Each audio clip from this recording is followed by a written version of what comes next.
Something completely different for you now with our Entre Nous segment. I'm joined on the set by Solange Mougin. Hi, Solange. Hi, Judy. As your top can attest, very springy in the air, a little tiny bit here in France.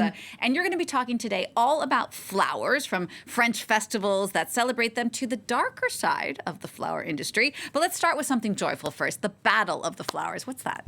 Well, unlike its name, which evokes war and competition, la Bataille des Fleurs, or the Battle of the Blooms, is actually a parade that's part of the Nice Carnival, which runs until March 2nd. There are 5 Batailles des Fleurs held throughout the festivities, with floats covered in thousands of blooms and volunteers handing out and throwing flowers to spectators.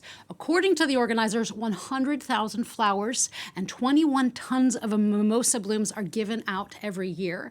It's not only one of the main attractions of Nice, but Nice was actually a precursor to many other flower parades like the ones in the US. In French, these flower pageants are called des corsos fleuris, with corso referring to promenade in the Italian language. The first one was in Nice. The first one in Nice, rather, was held in 1876 as a more civilized alternative to the Confetti March that was going on during the carnival. Instead of flowers that were being they were handed out among the upper class, and from here the tradition grew.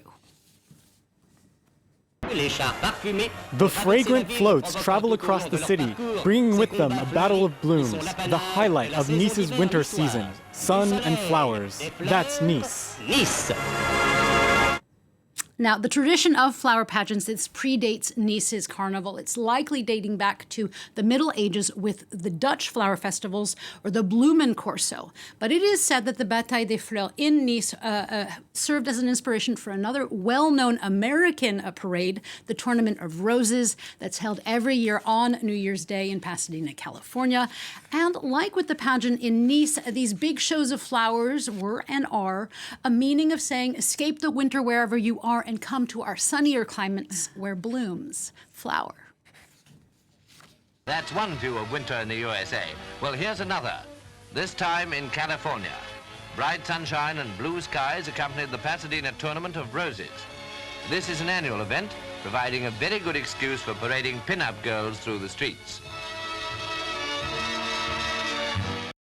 I love that parade. All right, Solange, let's come back to France, where there are a number of flower-themed festivals, particularly in the southeastern part of France at this time of year. Yeah, at the turn of the 20th century, carnivals and festivals, they were all the rage on the Côte d'Azur, and many of these traditions continue today, with each town having their specialty, like last week's Battle of the Naval Battle of Flowers in the port town of Villefranche-sur-Mer, where decorated boats, people on them threw flowers to the crowds. And they have actually been doing so since 1902.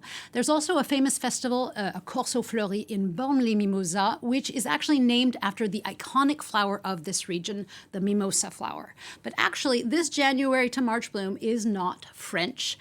Even if there is a mimosa route of over 100 kilometers that goes from Bormes-les-Mimosa all the way to Grasse, the perfume city that uses quite a bit of these flowers because of the wonderful honey smell. It's in full bloom. This is the Mirandole, which is really magnificent. Like all careful mimosa growers, we plant according to different light exposure, south, east, west, to stretch out the season. But originally, mimosa is from Australia, and it was actually brought over by the explorer James Cook.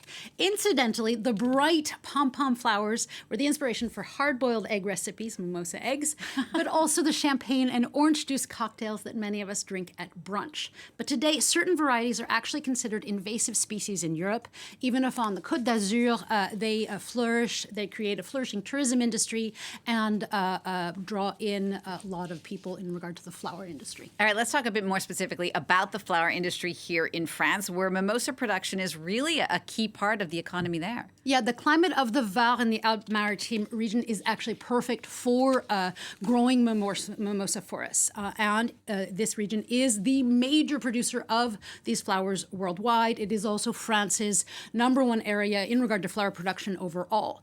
But it is just a sliver of what French people buy. Over 80% of the flowers purchased in France are grown abroad, with most coming from places like Ecuador, Colombia, and Kenya. And then they are brought through into Europe via the Netherlands. Also, many of these flowers are actually quite toxic. not just mimosa, but all types of flowers there, are toxic because of widespread pesticide use. Last year, a family raised alarm bells here in France after their daughter died from exposure to flower pesticides while she was in utero. Her mother was a florist. Her death was actually the first to be recognized by the Pesticide Victims Compensation Fund.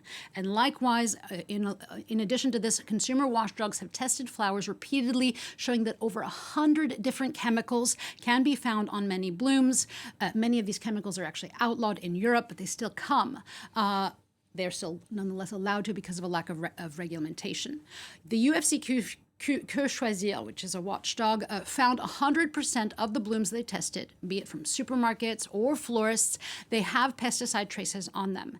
And for a final bit of bad news for our Valentine's Day love of flowers, these chemicals leach into our bodies, with florists being on the front line, but not only. In 2019, a Belgian study found that the levels of pesticides in the urine of florists was higher than, say, farmers. We often talk about pesticides in farmers, but florists get them too. Many florists and consumers do not know this, but on the positive side, there are more demands for regulation, which actually don't exist like it does in addition to food and things like that. This year, the French government actually asked for an investigation to be launched into the exposure of florists to pesticides, and consumers are starting to catch on, demanding to know where their blooms come from.